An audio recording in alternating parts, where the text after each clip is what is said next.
تذکرہ پڑھتے ہیں، اللہ رب العزت نے جا بجا جو ہے وہ فرعون کا تذکرہ کیا ہے کہ وہ بہت بڑا جابر تھا، بڑا ظالم تھا.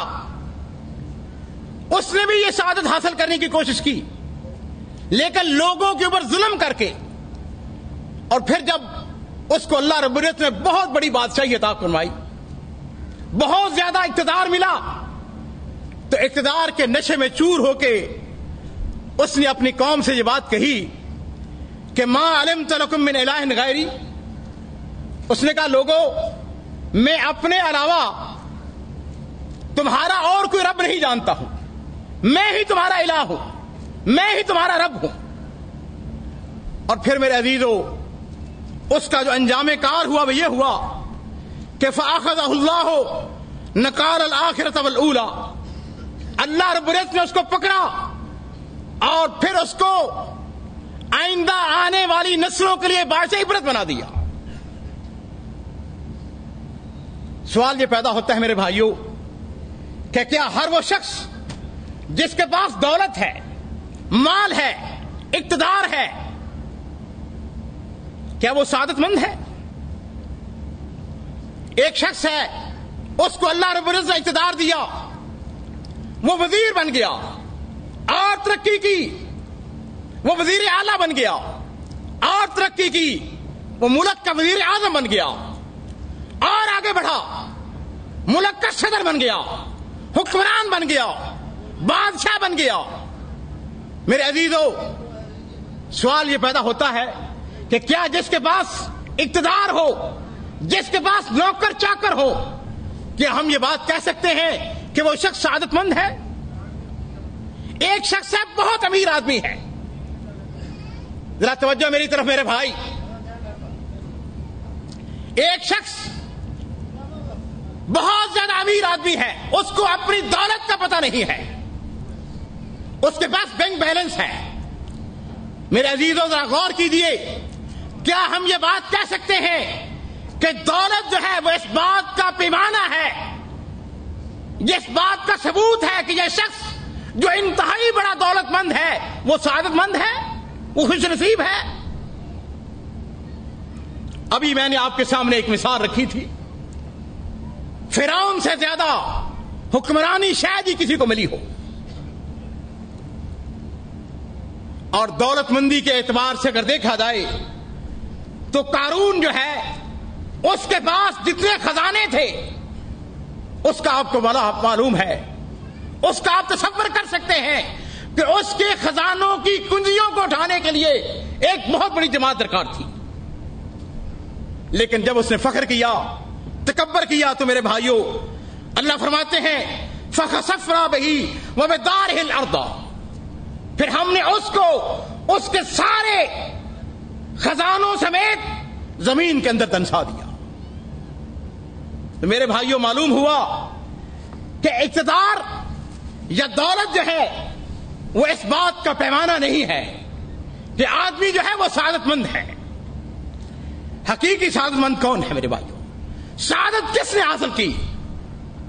سید الانبیاء محمد رسول اللہ صلی اللہ علیہ وسلم غار ثور کے اندر ہیں، حضرت ابوبکر صدیق آپ کے ساتھ ہیں، کافر مشرکین مکہ آپ کی تلاش میں آپ کے قریب تر پہنچ چکے ہیں، اور حضرت ابوبکر صدیق جو ہے وہ اس وقت پریشانی کا عالم میں کہہ رہے ہیں کہ اللہ کے رسول اگر یہ اپنے قدموں کو دیکھ لیں تو ہم پا لیے جائیں گے. تو نبی علیہ الصلوۃ والسلام جو ہے فرما رہے ہیں کہ ما ظنک یا ابا بکر باثنین اللہ ثالثہما، ابو بکر تمہارا ان دو کے بارے میں کیا خیال ہے کہ جن کے ساتھ تیسرا ان کا، بولیے، رب ہے. جس کے ساتھ رب ہوتا ہے میرے بھائیوں اس کو کسی کا ڈر نہیں ہوتا ہے. سعادت مندی یہ ہے. سعادت جو ہے میرے بھائیوں حاصل کی حضرت ایوب علیہ الصلوۃ والسلام نے، حضرت یونس علیہ الصلوۃ والسلام نے. حضرت یونس جو ہے مچھلی کے پیٹ کے اندر ہے، کتنے اندھیرے ہیں، رات کا اندھیرا ہے، سمندر کی تاریکیاں ہیں، مچھلی کا پیٹ ہے، لیکن میرے بھائیوں اس عالم میں اپنے رب کے ساتھ لو لگائی ہوئی ہے. لا الہ الا، بولیے، الا انت سبحانک انی کنت من الظالمین. رب کے ساتھ جو ہے وہ لا لگایا ہوا ہے، سعادت کو حاصل کر رہے ہیں اور اللہ کے ساتھ تعلق کو جوڑ رہے ہیں. میرے عزیز، میرے دوستو، میرے بھائیوں، اس دنیا کے اندر ایک اور بڑا آدمی پیدا ہوا جس کا نام عبد الملک بن مروان تھا. عبد الملک بن مروان بہت بڑی حکومت کا مالک تھا. ذرا گنتے جائیے، ذرا غور کرتے جائیے. اس کی حکومت پاکستان ملتان سے شروع ہوتی تھی. ملتان سے آگے آئیے ایران، ایران سے آگے آ جائیں یہ آپ کا دبئی، یہ ابو ظبی، یہ اس کے ساتھ یمن کا علاقہ، یہ اس کے ساتھ سعودی عرب، یہ اس کے ساتھ آگے بڑھتے جائیں یہ اردن، یہ شام، یہ لبنان، یہ عراق، اس کے ساتھ افریقہ، یہ مصر، یہ سارے کے اوپر جو حکومت ہے میرے بھائیوں وہ مروان بن عبد الملک بن مروان کی ہے.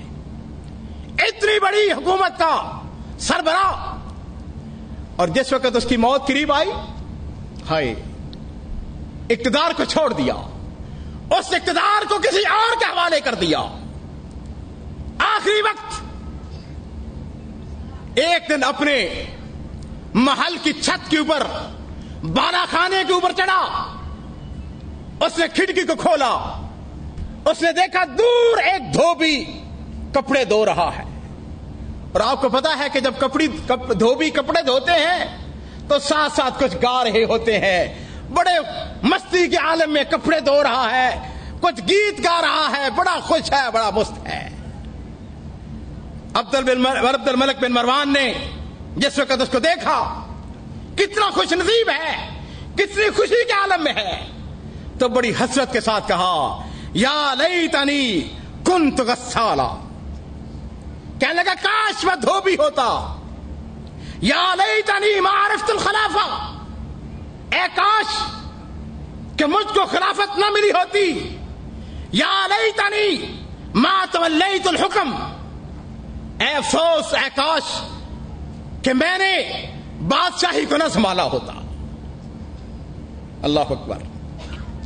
امام التابعین سعید بن المسیب، ان کو جب پتا چلا کہ ولید عبد الملک جو ہے بن مروان نے یہ بات کہے ہیں، تو کہنے لگے، اس کے اوپر اپنی تعلیق چڑھائی، اس کے اوپر اپنا تبصرہ کیا.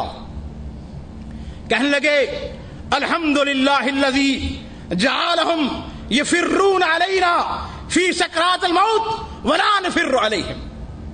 کہنے لگے اس رب کا شکر ہے کہ جب ان بادشاہوں کو موت آتی ہے تو یہ ہماری طرف آتے ہیں، ہم ان کی طرف نہیں جاتے ہیں.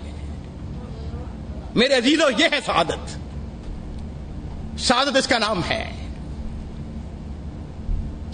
حضرت امام احمد بن حنبل، امام اہل سنت والجماعہ، علم کا، عمل کا پہاڑ ہے.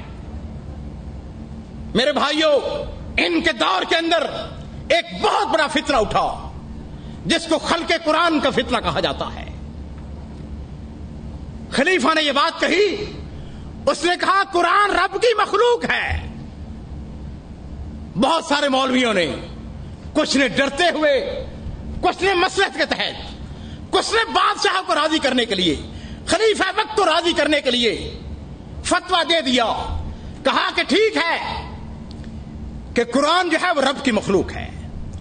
امام صاحب سے پوچھا گیا، امام آپ کیا فتویٰ دیتے ہیں؟ کہا میرا فتویٰ یہ ہے کہ قرآن رب کی مخلوق بولیے نہیں ہے. قرآن کیا ہے؟ قرآن رب کا کلام ہے، یہ کلام اللہ ہے، یہ رب نے نازل کیا ہے.